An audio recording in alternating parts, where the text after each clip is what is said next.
What is going on? I want to welcome you from half court for today, Wednesday, December 6th, 2023. I am one of your hosts, Sean Murphy, alongside one of my guys back in the building in his beautiful mansion, Jeff Iafrady. Jeff, what's going on, my man? It's so good to see you.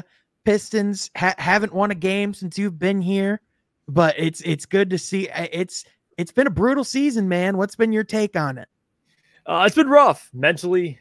Sometimes physically. I can't even afford this house anymore, actually.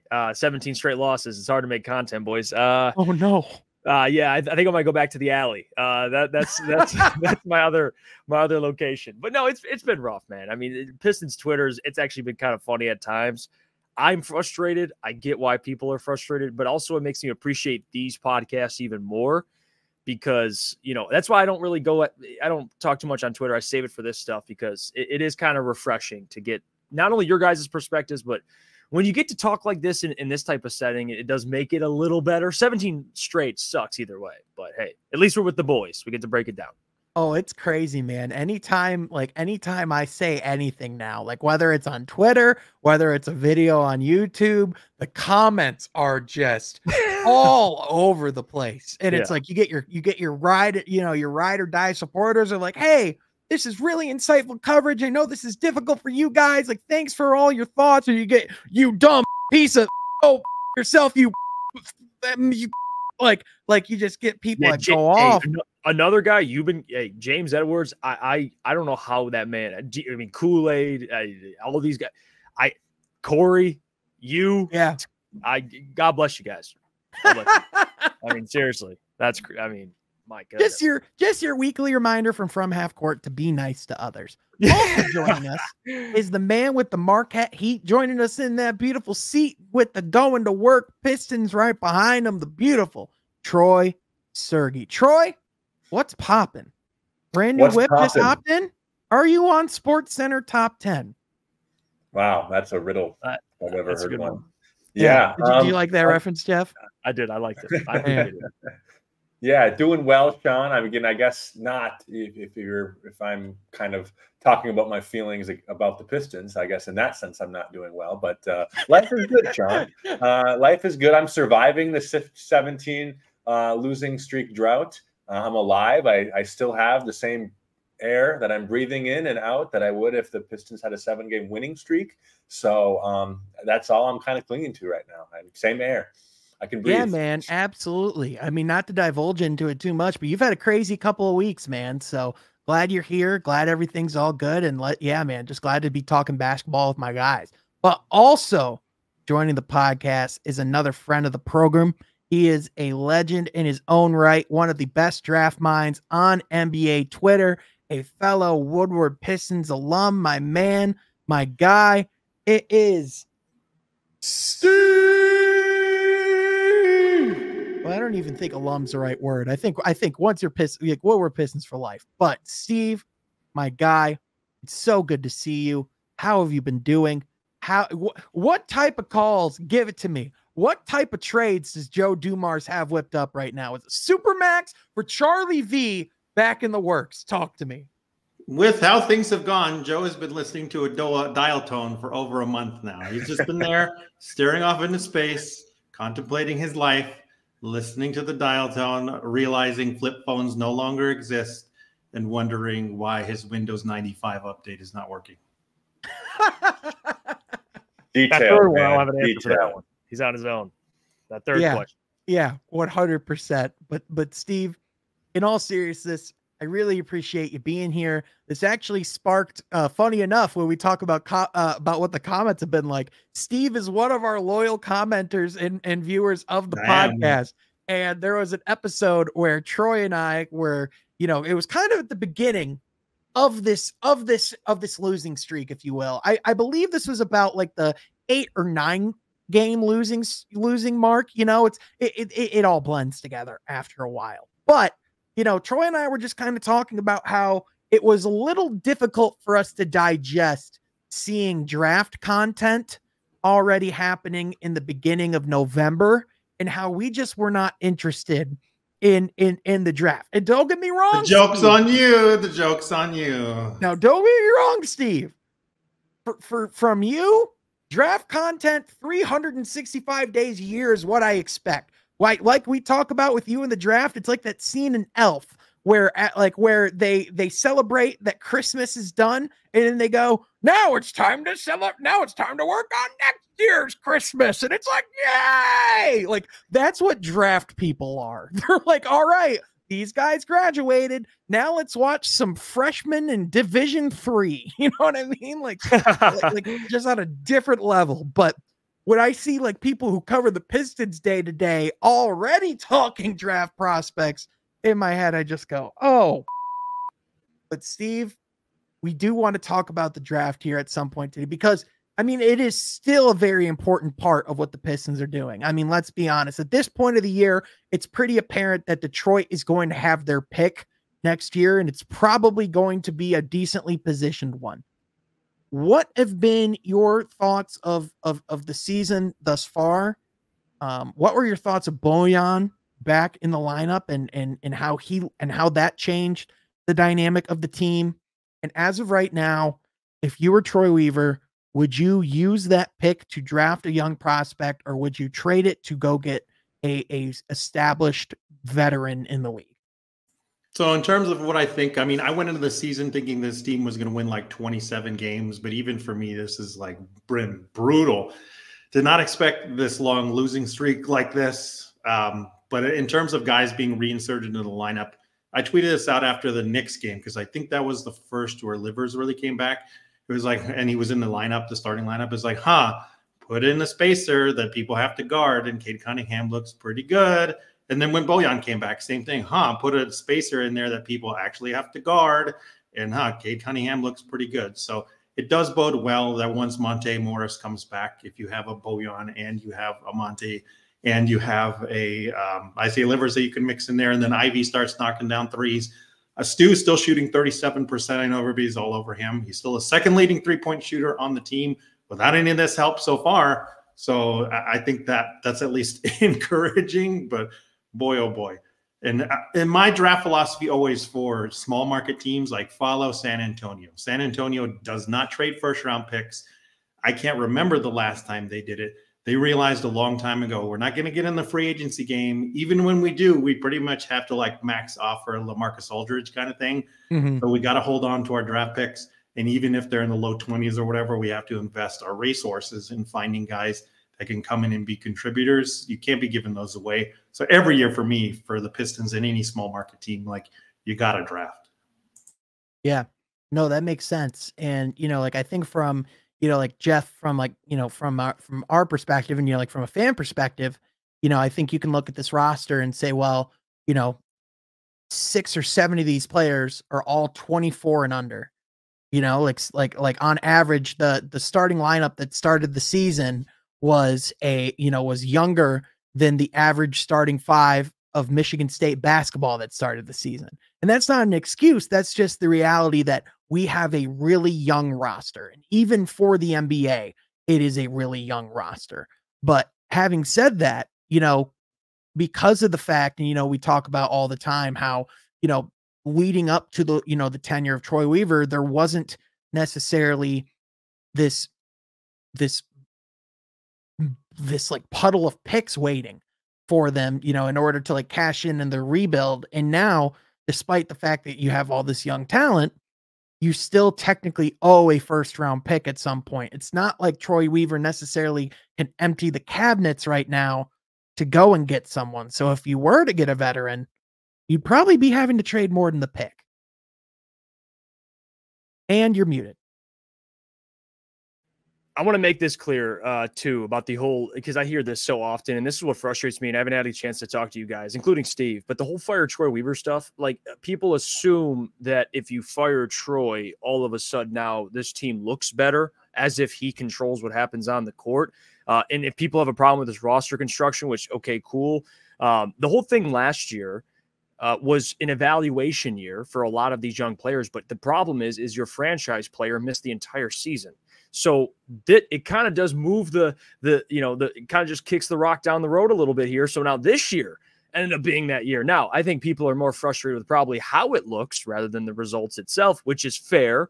But Steve's right. I think draft capital, especially in a market like Detroit, people assume that in free agency, they always ask me, Jeff, who are they going to get in free agency?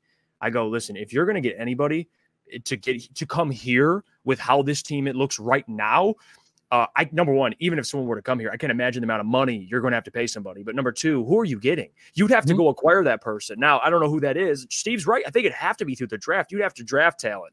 And San Antonio is a great example. I think Detroit right now, although is it acceptable to 2-18? No. But you like the players? Like, if you hate Troy that much, tell me, do you like Asar Thompson? Do you like Cade Cunningham? Do you like Jaden Ivey? Do you like Isaiah Stewart as a role player? Or even at worst, a guy coming off your bench? Whatever it is. Do you like Jalen Duren? Like, to me, he's done a good job assembling young talent. The last piece of this thing is at least assembling the right roster around Cade Cunningham, getting shooting, all these stuff. And it doesn't help that guys are injured. So there's a lot of context that is involved with the record. But Sean, as a fan, it stands for a fanatic. And I swear to God, talking to some of these people sometimes, I get it. The results are frustrating. But people assume, they want somebody to fall on the sword. And it's not going to happen. Like, you see the reports coming out already about the Pistons, and they're content with what they're doing right now. At least who's in the front office. That's what I mean by that. And I don't actually hate that. I know people don't want to hear that right now, but I'm comfortable with this year. Because, again, are they going to win 2 games? They're on pace to win, 8, 9 games? Are they going to win 9 games? No, I don't think so. So I'm willing to give this thing a little more time and see what they do. Again, 9 wins, even if they do, it's frustrating, but I'm not going to hit the panic button yet, Sean. It looks bad. But again, I got to give Troy an offseason with this money, with kind of an evaluation year to kind of let him cook a little bit. I think people who want him fired right now are they're just frustrated with the results. And I understand that, but it is a little bit of an overreaction. I got to say that. I believe that.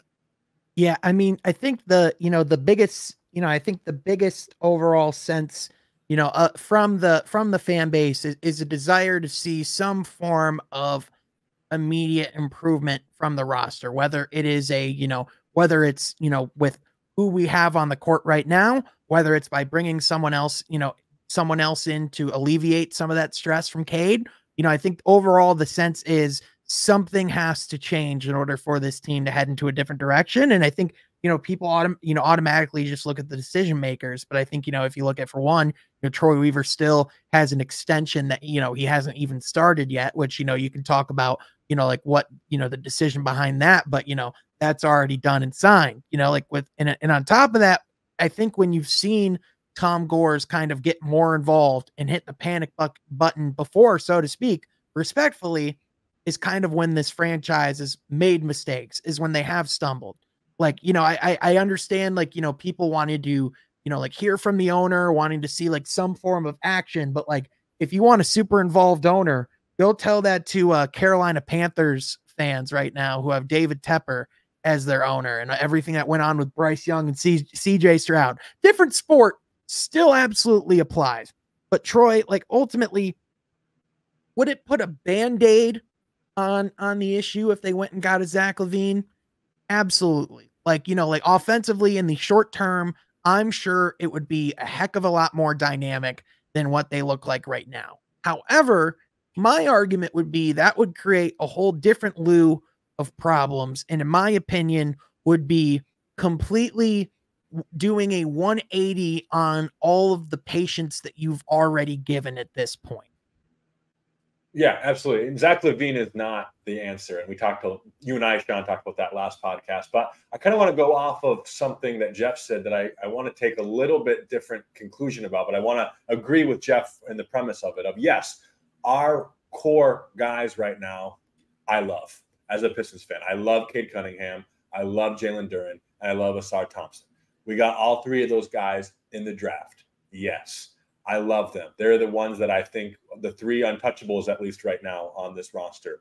But with that being said, who's to say we can't bring another player that's not to the draft around him? Not a Zach LaVine, but a Jeremy Grant, like we talked about last time, or someone like, not exactly him, but a caliber. And Steve may be able to correct me on this, but from what I understand, this year's 2024 draft is not as deep as 2023. So are we going to get another Asar Thompson? Can we get a Cade Cunningham in the draft? Can we get a Jalen Duren? Steve, you have to correct me if I'm wrong, but I don't know if we can. So if we can't, I would like to use the pick to get not a Zach LaVine, but at least a high caliber NBA player. But with like the $90 million in cap space they're going to have to potentially acquire players through trades or free agency, do you necessarily have to pick between the two? I guess not. I just know that it's a tough league to transition to from college or from G League Ignite, right? For me, it's going to be a transition no matter what type of age demographic we get. If we get a 19-year-old kid, if we get a 20-year-old kid, if we get an 18-year-old kid. And I just think for this team right now, we need to go a little more on the veteran side. Well, let me ask you this, Sean. I want you to answer. I want to piggyback off of what Troy's just said, because I agree with him. And I want to ask you, and Steve, you can answer this too, because this is something I've been asking people. I talk with Kool-Aid about this too. Sometimes we'll just chop it up. But the thing with this trade, it's not even the trade deadline, but this offseason, to me, I'm with Troy. Like an acquisition like a Jeremy Grant, a complementary piece, rather than going out and trying to put all your eggs in one basket. Do you think there's a scenario where Troy gets too patient to where it comes back to bite him in the ass? Do you think that's a scenario? Because to me, I do. I think he's done a good job. I don't want being patient to come back to bite him. That's all. That's happening right now, I think. I mean, I don't necessarily think it's definitively happening right now, but I would say it's at risk of starting to rear its head. I would say, like, especially like the biggest thing is if there were things coming out, like, if there were things coming out of the locker room about players with tension, if there were dynamics of Monty losing the locker room, then I would really be starting to like be worried. But from everything I've seen, from everything I've heard, like that is not the case, right? Like, is this an ideal situation that they're in? Absolutely not. But, I think I think both can be true, that this team needs to get needs to get older, and needs to, have some veteran presence on the team. But at the same time, you're going to still have to improve and grow through the draft. Like to give an example, like the Miami Heat are another organization, like the San Antonio Spurs are like an organization you want to be like. But I mean, Miami Heat have a knack of finding these players in the middle or late of the first round that can come in, that can fill gaps, that can give contributing roles. And like, if this Pistons team is going to be successful, especially like under this current salary cap and everything that's going to be like set up going forward, they're going to have to continue to draft well, especially when you don't have, like when you currently don't have like positive picks. Like, you still owe a pick technically. So I agree that, I definitely agree. Like we are all in agreement.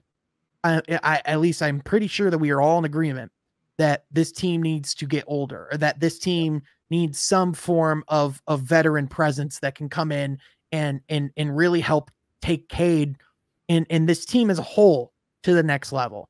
But I think completely mortgaging a lot of the rebuilding or some of the player development that you've done at the same time could be something that could potentially set the process back as well. Steve, what are your thoughts?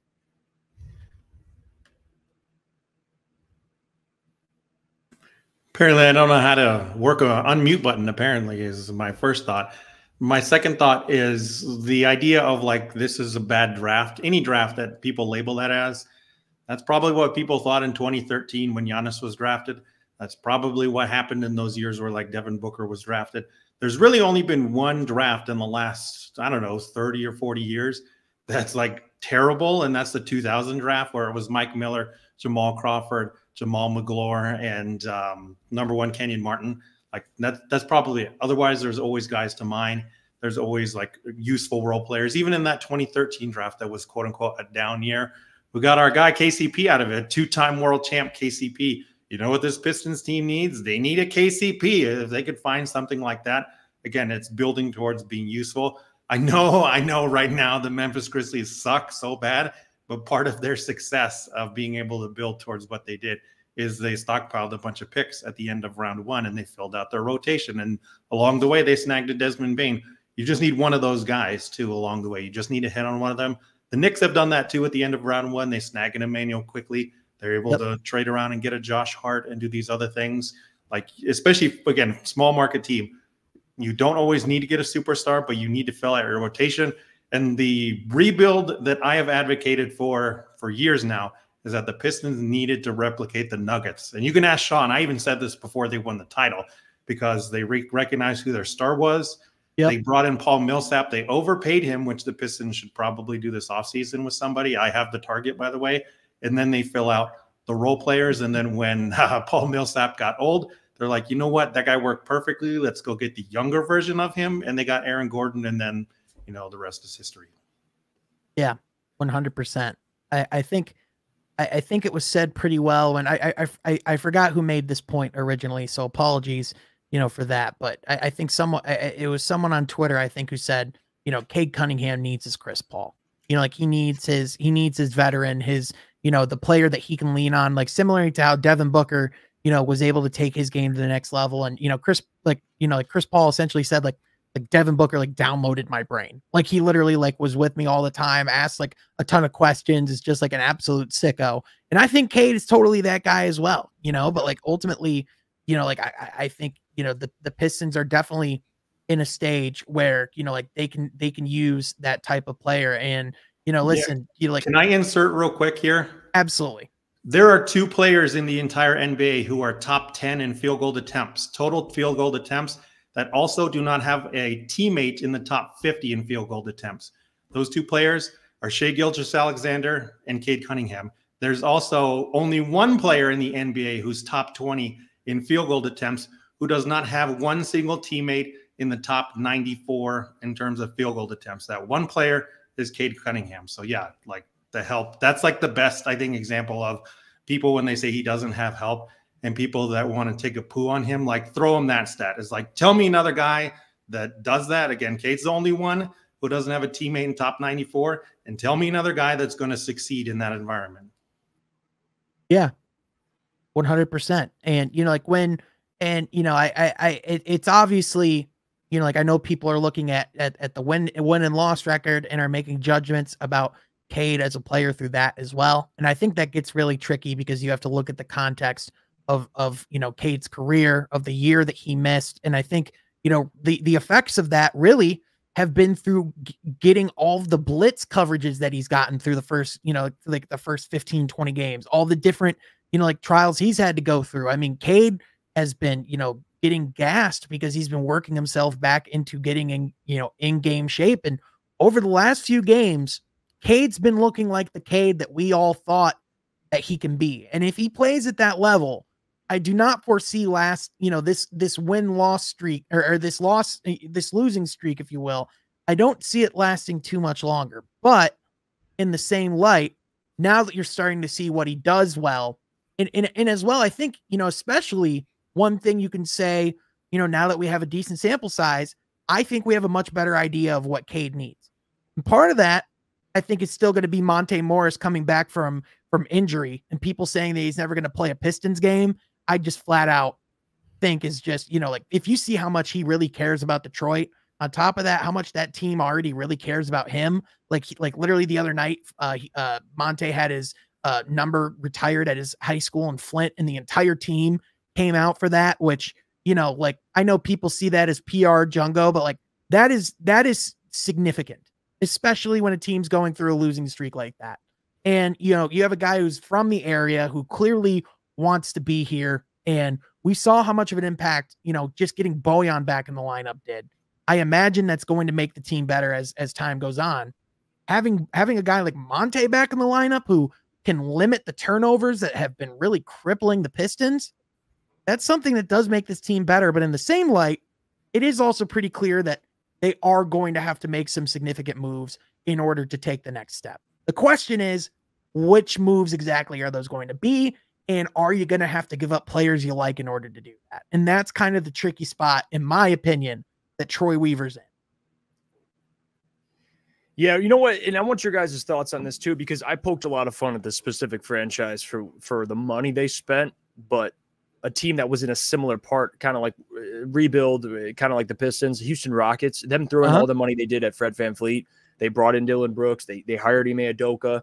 And again, Jalen Green got to play last year, unlike Cade Cunningham, but regardless, they're 8-9. I know they're on a 3-game losing streak, but they won 6 in a row at one point. And they looked pretty good. And Fred VanVleet's not he's not on a long-term deal. It's only a 2-3 year deal. So I want your thoughts on that, Sean, how they've kind of approached this thing, because they're seeming to find at least what the people thought the Pistons would kind of do, at least not the 6-game win streak, but the 8 and 9 as of right now. I think when people thought about it initially, they thought the Pistons would be closer to that number than 2 and 17, 2 and 18.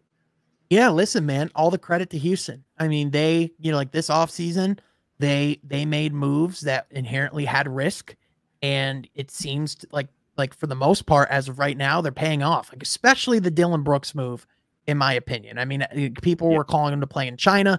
It is very clear this guy is too good to be, to not be in a starting lineup somewhere in the league. I mean, he is a all NBA type of perimeter defender. He is, like someone who clearly brings a toughness and an attitude to this team that they needed.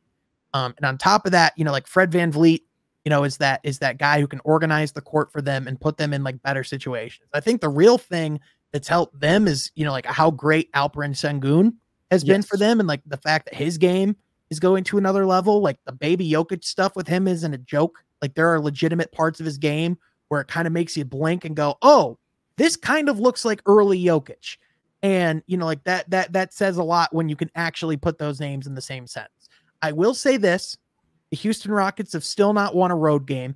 So, like as much as, like their season has been great, and that's, definitely like a great step for young teams is to win your home games and to win the games you got to take care of. Generally winning road games is the hard next step, but at the same light, like those also like kind of tell you like the teams that, are pretty legit, like teams.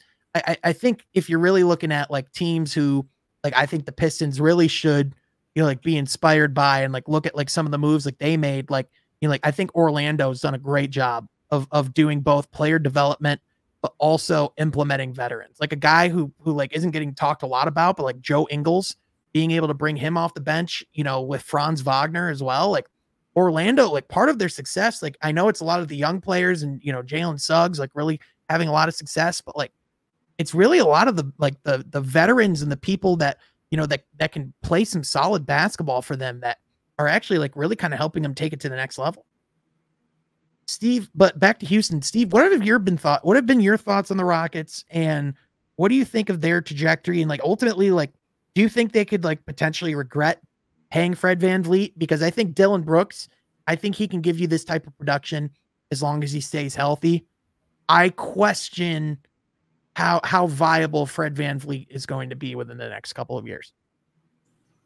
No, like Jeff touched on it, it's not that long of a contract for one, and you needed somebody that's going to maximize Jalen Green. You want somebody who's going to take the ball out of his hands from time to time. You want somebody who's going to put up a bunch of threes, be a volume 3-point shooter that shoots a high percentage as well, and who doesn't turn the ball over, and more importantly, plays defense, unlike Gerald over there. So we definitely see that playing itself out, and I don't see Fred VanVleet slowing down anytime soon over that contract. If it was like a 5-year contract, I would probably be like, maybe on the back end.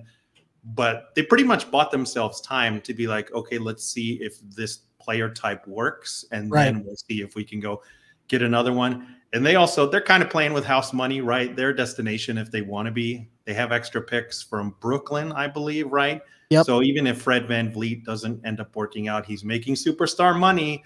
They got a bunch of extra picks. They can go and make a trade if they really want to. Or if Gerald there doesn't quite work out the way that, he's been up and down. We don't quite know. I think that's the part of the conversation people aren't talking enough about. Like, he's good, but man, is he a double agent. Like, he can shoot you into some games. He can shoot you out of some games. It's hard to know what he's at. But this is definitely the environment in which, like, you're going to find out how good I keep calling him Gerald. I'm going to revert to it now. Although his middle name is JR, so I've been calling him JR Smith too. So JR Smith 2.0 might be apropos for who Jalen Green comes out to be. So, this would be perfect for a Cade Cunningham type of environment where you have two vets that play D that put up volume 3s, and you get an idea of what he's like.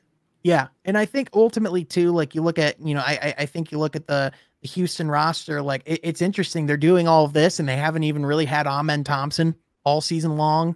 they, for all intents and purposes, Jabari Smith Jr. has really only been incrementally better from his first season. Yeah, like I'd say there's areas of his game where he's like improved, but he's not like the league breaker that people thought he was going to be after summer league this last year when he went and scored on James Wiseman, which I mean, I think we've unfortunately seen that's not really a whole lot to brag about at this point. All due respect to James.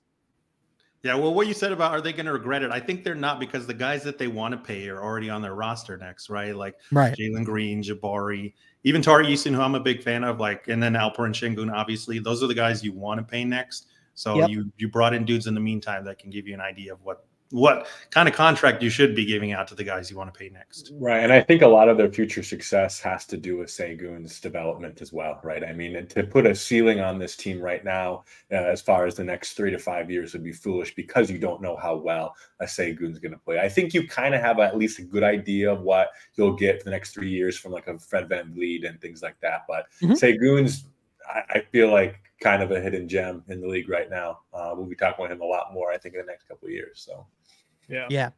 I think the thing that's been most impressive with Şengün, by the way, is how improved he is on the defensive side of the ball. Like his ability to stay in front of defenders. Like, you don't have to be the most athletic big in the world in order to be at least an average defender. Like, positioning and knowing where you are in the court at any given time is such an important thing, and I feel like he's done that, really well. I also got a kick out of Ime Udoka getting ejected for chopping up with LeBron the other day. That made me laugh really hard. And I'm not sure if you guys saw the leaked audio, but it was amazing. So it was 10 out of 10, absolute 10 out of 10. But Steve, I got to get back to something you just said a couple minutes ago. You can't throw it out a tease and not expect me to follow up on it. You said, and I quote, "I know who I'd want the Pistons to bring in." You have at least a name for a veteran that you would like to see the Detroit Pistons go out and get. Tell me, Steve, why is that name Klay Thompson? It is not Klay Thompson. I was like, I'm just going to try to take a total shot in the dark. I'm going to do a name that I definitely don't think it's going to be, and I'm going to shock myself if it is. So I was trying to keep up with like who's doing what, and I've thought about him, and then I keep looking at his numbers, and I'm like, oh, it makes me so sad to see this is probably it for the Splash Brothers, right? It's so sad that Klay has to be like, guys, I was really good. Like, stop being mean to me. Like, it's like, oh, Klay. Yeah, but for me, they need to get the max offer sheet ready for OG Anunoby. OG Anunoby fills everything that you want in the other guy that you're going to bring in. Great defender. He's 6'7", 230. He's played the shooting guard at that size. He's played the small forward at that size, and he's played the power forward at that size. I mean, one of the best defenders in the league. Just go look up any defensive tape, Google OG Anunoby defense, and you'll be amazed and fall in love with him immediately. He's a high 30s three-point shooter who takes a lot of them. He's wanted to get out of Toronto for a long time to be a more featured part of an offense. So, again, if you throw him a max offer, tell him, guess what, buddy? You can run right alongside Cade Cunningham. I think he makes the most sense in terms of who will be available. Almost kind of like a supercharged Jeremy Grant, where he was promised more. That's why the Jeremy Grant stuff to me, I'm like, don't do that, because Grant, the dynamic between he and Cade was weird to begin with already when they were here before. Grant's defense, since he's gotten better on offense, has just kind of waxed and waned, whereas OG's always been there, and he's always been a great defender. And again, being able to play shooting guard at 6'7", 230, that's mismatched. And then you have Cade at the point, and then you got Asar, then you still got Stu, you got Jalen Duren. Yeah, that'd be a really good lineup along the way. And the other part I'm afraid of, though, is somebody's going to trade for him in the meantime. People kept throwing out Philadelphia, and I'm like, I got news for you. OG Anunoby hated Nick Nurse. And guess who's the coach of Philadelphia? Is Nick Nurse. So there's probably one off the table. Also, the one I'm afraid of, who's Philly going to trade? What do they have? Not a lot of exactly. We thought last year at the deadline, Steve, he was for sure going to go to OG was for sure going to go to Memphis to pair up with Ja, but that of course fell through. If you're Memphis, why would you cash in right now based off of anything you're seeing from this roster? Not even just and that's not even to throw in the fact of why would you cash in on Ja Morant right now? What has he shown you over the last 12 months that he's ready to take your team to the next step? Why would you give up significant capital and risk your future for a guy who hasn't been able to stay on the court because of his Instagram? Well, not only that, again, from OG Anunoby's side, if his choice is really, I want to get paid and I want to be a featured part of an offense, then Detroit makes the most sense. San Antonio could make a lot of sense. Charlotte probably doesn't make sense for anybody, but I mean, that opportunity is there for them, right? And Sacramento is the only one I really do truly fear in terms of being able to trade for OG Anunoby. But they can also trade for him, but they can't extend him yet. So he'll still end up being an unrestricted free agent, and that could still play out. But he's the only one that I see that I'm like, yeah, Detroit needs to just throw him a max offer as soon as they can because he makes too much sense. Yeah, I think when you look at a guy who checks all the boxes, I mean, that is, OG Anunoby. I think, like he's been one of the most touted after, players in the league. Like I absolutely think, if there is a way for Detroit to put themselves in that market, I absolutely think it is something that they need to consider. But it always comes back to, and this is something I actually talked about on the podcast a couple of weeks ago. We had S. Barahini, who's another really great, basketball reporter. He actually primarily covers the Raptors. And it's just, it always comes back to, okay, cool. But like, what the are we doing? Like, what are we doing? Like, at least the Pistons, their direction. What, they're like, I would rather be bad and know that I'm bad than be in this situation where it's like, okay, but like, we're pretty good, but like, could we like maybe push for like a playoff? But like, probably not. But like, we're not really like good enough to like get in the draft. But like, these guys are like really expensive that we'd have to pay. Like, sounds familiar. Like, what are exactly? It sounds exactly like where we were 7 years ago. And you talk about, a player that could come in and definitely fill a lot of those voids. OG Anunoby is definitely one of those guys, but at the same light, if the only way you'd be able to get him, like obviously free agency, is a difficult thing when, you're going to have multiple teams that can offer max money. Detroit would probably have to pay, absolutely the most that they can, which, I mean, for that type of player, probably worth the risk. But in the same light, is Toronto going to try to, get some form of trade package at the deadline? And would they ask too steep of a price? Would they ask for players that Detroit would not want to throw in the deal? So I think it's it's going to be interesting to see, because I definitely think that's the archetype of what Detroit needs, right? Like that type of player. Jeff, Troy, if it were up to you, are there players that, either you would love to trade for, or players that are, becoming free agents? Like, are there guys you watch around the league and go, man, it would be so great to have a guy like him in a Pistons uniform? I know I keep bringing up this guy's name all the time, but like an Alex Caruso type of guy that can come in, off the bench and just give a ton of energy, but also a ton of stability across the board. Like, I think just having more guys who bring consistent effort and consistent production on a night-to-night basis would help a ton. What are your guys' thoughts? I love Steve's. He threw him in a little bit earlier, but KCP, my goodness, I would love KCP on this roster right now. I think anybody, listen, if you could play defense, you could shoot the three, you're welcome. I don't give a damn who you are. And OG Anunoby is a great one. Jeremy Grant gets thrown around, but Steve makes great points too about just the whole fit with Cade. And he's not getting any younger. OG's younger, more athletic. There's more upside there. So I love the OG one. And that's honestly, if you're talking about players you're not willing to overpay for, that's a dude I'm willing to overpay for because I know what I'm getting with OG. What he's going to bring defensively. That he still has upside offensively. And even at the very floor, he's going to be great. But this team needs an interchangeable forward, man. That can at least 6'7" perfect, but 6'8", 6'9", whatever it is, that can guard multiple positions and that can shoot threes. If you can get me someone like that, I'm okay. Because the whole thing with Ivy too, and I do believe that if the Pistons do eventually make a big splash, who knows if Ivy's involved in that package, but I'd much rather have him and Cade develop together, and you could find a forward. That's why an OG would be such a seamless fit. I love that. I love this suggestion. Right. Yeah. No, I mean, I'm with you, Steve. OG's great. I still maybe see I'm probably the most pro Jeremy Grant guy out of the four. You guys all have great points about him on the defensive end. I don't want to say that I'm blind to that, but I just feel like he can score the ball at will. I don't think Orlando would be willing to part ways with either one of the Wagner brothers, but no. Of course, my dream would be one of those stretch guys who, like a Franz, right? Who can score the ball at will, but also is a great defender, but just tough. He's built tough.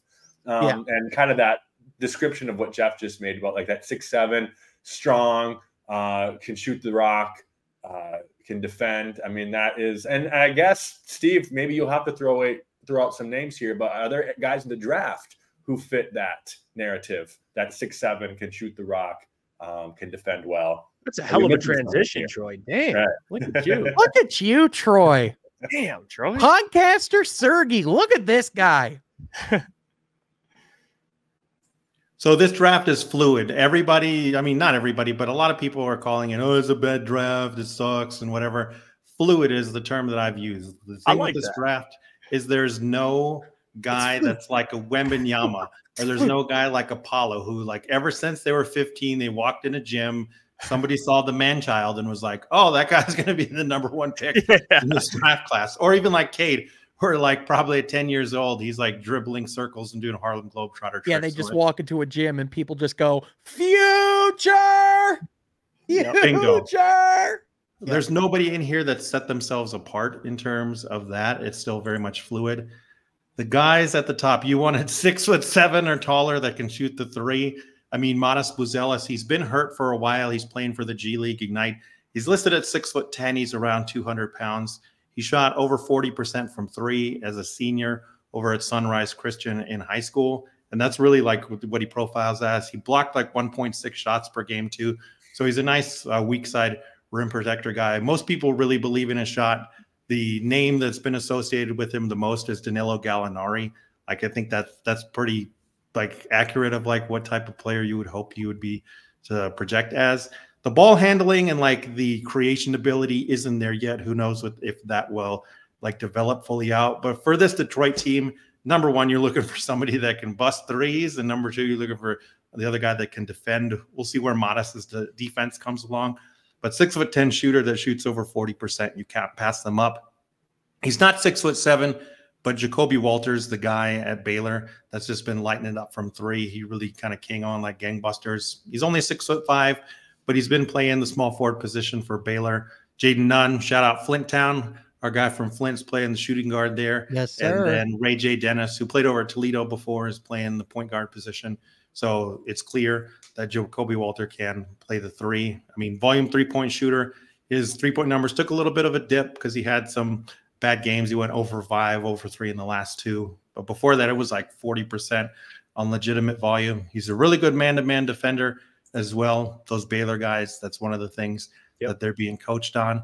If you want sort of the wild cards come after that, like Cody Williams out of Colorado. Nobody really knew if he can shoot. His percentages look good right now, but he's not really taking a lot of them. 6'7", about 190. He's the younger brother of Jalen Williams over in Oklahoma City. The one out of Santa Clara, not the one out of Arkansas. Oh, he shares those genetics? Done. I don't need to hear anything else. Get him on the team right now, because whatever was in that kid's cereal is different. That boy's built like an oak tree, can shoot like a guard, and can defend literally anybody. It is mind-boggling. Yeah, get him a plane ticket. His brother is taller, his brother is a better passer, and his brother is just as good of a defender. But the shooting, sign that mother right now. The shooting is a really legitimate concern. We don't know how good it can be. He's got to take more threes in order to be able to answer that. And then my biggest sleeper is a guy named Milan Momcilovic, who plays over for Iowa State. He's about 6'8", 220 pounds, is a legitimate 40% three-point shooter. I mean, it seems like all he does is pop threes there at Iowa State. I don't know if he'll go up high, but I definitely would be considering him in the lottery here. And then the last name the last two names, sorry, calm down, Pistons guys, calm down, Piston people. But the last two names are French wings. I know I'm hearing the groans Everybody's done with the French prospects. But hey, hear me out. Zachary Richesse, 6'8", 6'9", is a shot creator, is a shooter. Like, he's got some tools there. Some people really buy into him at top 5. I'm not quite there yet, but you definitely see the tools of being a jumbo creator, doing a little bit better on defense. And the other guy is Melvin Ajinka. If any of you remember Alexis Ajinka, who actually played for Monty Williams when he was in New Orleans, this is his younger brother. He's about 6'7". He pops threes. He does profile actually very similar to a KCP, where it's like, I don't know that you want him doing much else other than popping threes, running in transition, playing tough man-to-man defense. But like I said before, this team needs a KCP. There are other guys at the top in this draft who should go in the top 5, but a lot of people have said this, and I'll say this throughout the year on my podcast and here. It really will depend who gets the number 1 pick, who will go first. And there are a couple guys that should go number 1 or could go number 1. But if the Pistons got it, I would be like, don't do that. That's a bad idea. Yeah. And how about this? If you were telling someone going into this college season, watch out for these players, they're going to make an impact in the league. Are there guys that immediately jump out to mind? I know there are a couple, like, like the player from Baylor, from Iowa State. Are there any players that you think, in the college scene that might be falling under the radar? Or are there guys that you specifically watch in college and go, that guy could be a Piston 1,000%? Well, Stephon Castle over at UConn, he hasn't played because he's been hurt. I mean, if you're a draft person, you like Stephon Castle because he can handle the ball at 6'6". He looks like a tall point guard. He's a really good shooter. I saw him against KJ Lewis and Ron Holland when they played, their high school teams played in Texas. And he must have busted like 10 off the dribble threes. He ended up fouling out in that game because of my guy KJ, who's down here at Arizona now. But he's a really good shooter, really good defender. I mean, what you expect from a UConn guy who can handle the ball at the top. Aaron Bradshaw, the center in Kentucky. He hasn't played also because he's hurt, but he's profiles as a really good shooter from the center position. Sadly, Coach Cal is probably not going to let him bust threes, but he's got a lot of untapped offensive potential at the center position that can be a nice changeup. Although there are other guys at the center position like Alex Sarr, who I would say probably Pistons should stay away from. If Bradshaw can shoot it like a lot of people project, then I think he's worth it. Maybe he can go over to power forward as well. And then the other guy that I really like that I think flies under the radar is Alex Caravan, who's a 6'8", 210, another UConn guy though. I mean, I really recognized him last year when he played really good defense on Brandon Miller in their matchup against Alabama. This guy doesn't miss shots either. He's got a true shooting percentage right now of like 75, 80%. His shooting splits are like 60, 44, and like 90. So he just does not waste shots, and really good forward that, no, he's not going to create. He's not going to do other things than just be hyper efficient and play tough defense. I really would invest like with him at the first round pick because you can't find guys that size to do all those things. Yeah, absolutely. That's all good stuff. To bring it back to kind of the conversation we were having a few minutes ago, just one more thought I had before we close the pod. There is one player that I just cannot help but keep circling like a shark throughout the league right now, wondering what in the heck is happening with them. What is their direction? What is their plan? What are they going to do with this great player that fell in their lap? Carl-Anthony Towns. And that is not Karl-Anthony Towns, but rather it is Lauri Markkanen of the Utah Jazz. Another organization where it's like, man, what are you guys doing legitimately? Because don't be wrong, the Lauri Markkanen surgence of last year, one of the best stories in the league. The Utah Jazz first month or two of the season, one of the best stories in the league. They fell to 9th in the draft because of it. And now that Wemby's not in this upcoming draft class, now they're finally one of the worst teams in the league. Now, granted, that pretty much happened like once they traded, like Mike Conley was really the death blow once this team lost a true point guard. All of their organization and, everything that was keeping them together pretty much went to the crapper. But having said that, like them being in a position where, like they're also kind of like like they could still potentially make a play-in push. They still have like some decent talent on the roster, but like ultimately, like Lauri Markkanen's this, kind of this guy where it's like, he's 26, which he doesn't seem like he's that old, but he was drafted in 2017. So he's really about to be getting into his prime years in theory. And Utah is not Utah's a year away from being 2 years away. Like if we're being honest about where they're at from the current talent standpoint outside of Lauri Markkanen. So my question is a player like that someone that is potentially available? Is that someone that you would potentially take a look at? Would you be weary of going after a Lauri Markkanen? What are your guys' thoughts on a player like him? I wouldn't, because I don't think he would bring in some of the baggage as a Levine would with pay. And I think Markkanen's more of a trustworthy defender than I would say even a Zach LaVine is. So I'm kind of with you, Sean. He wasn't the first one to come to mind, just because I do think we might have to give up some pieces. But were you saying free agency or were you saying trade? No, trade. So as of right now, I don't think he's going to be a I don't think agent. so either. Right. Yeah. So I guess why he's got 2 years left on his deal. Yeah. Right. So why I wouldn't bring him up is, I mean, I do think Utah would be asking a pretty hefty price. But yes, no, that is a great guy that I think is only on the up. Right. I mean, I think even this year he's better than last. And last year he took a massive leap. I'm with you, Sean. Yeah. Jeff, what are your thoughts? I love it. I absolutely love it. You got to mention, you talk about Lauri Markkanen's size. He could shoot. Him and Cade Cunningham in the pick and roll. I love it all. Bring me, if you could get Lauri Markkanen, it doesn't solve everything defensively, but man, oh man, it helps. It doesn't solve everything defensively. You get shooting, and you get a guy who's a proven 20-point per game dude. So efficient too. I'm cool with it. Starting a front court with him and Jalen Duren. Perfect. Complimentary. I mean, Steve, what's there to not like about that? I mean, Lauri can play the 3 too, so he's super versatile. It really would depend on the deal. I worry because it's Danny Ainge, and we all know how Danny Ainge likes to fleece people. That's the only part of it that really throws a monkey wrench in it, right? I don't think there's a person alive who has come out on the other end of a deal and beaten Danny Ainge. So that is the one thing that really makes you weary. I mean, Minnesota, I mean, hey, good for them. Rudy Gobert's actually looking like it was kind of worth it right now. Knock on wood. All of the wood in the general vicinity is getting a knocking right now. But, I mean, I don't know if that's a war.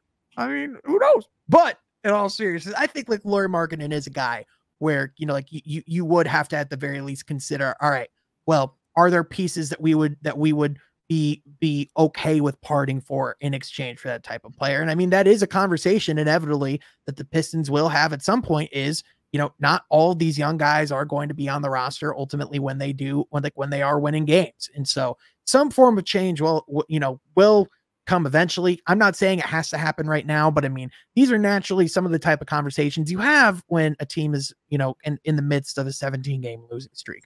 But so can I ask you a question?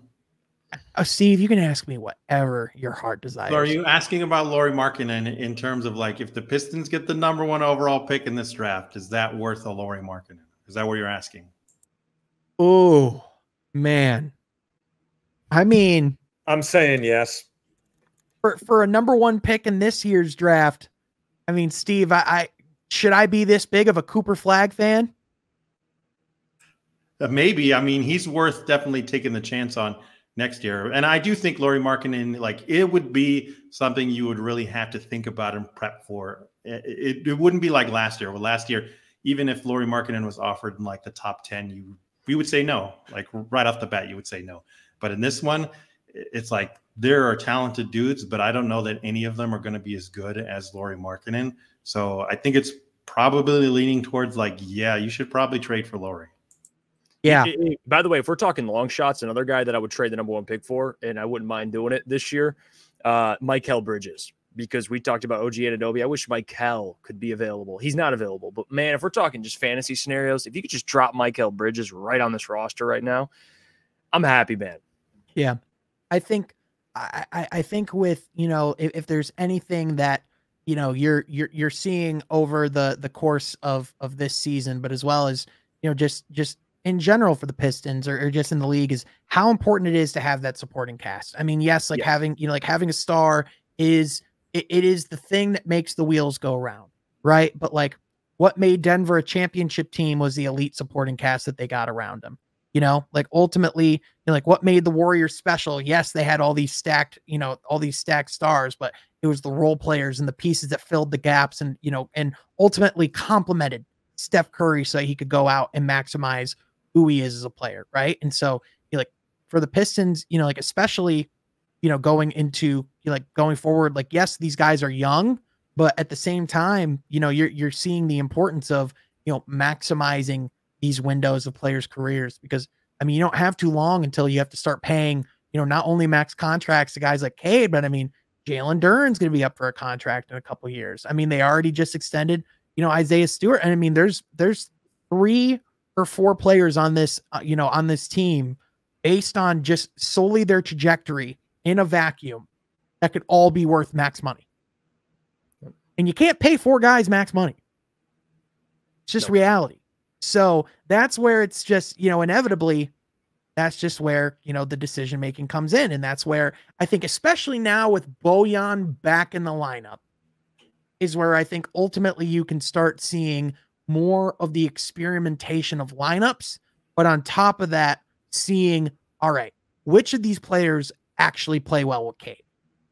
And I mean, you've even seen Monty talking about who are the guards that complement Cade. How can we get Cade, better chances, both on and off the ball? Like it's clearly been something they've been toying with. But guys, is there any closing thoughts? Anything else you want to say? And do you think the Pistons break the streak before our next podcast? Yes, because we're playing Memphis.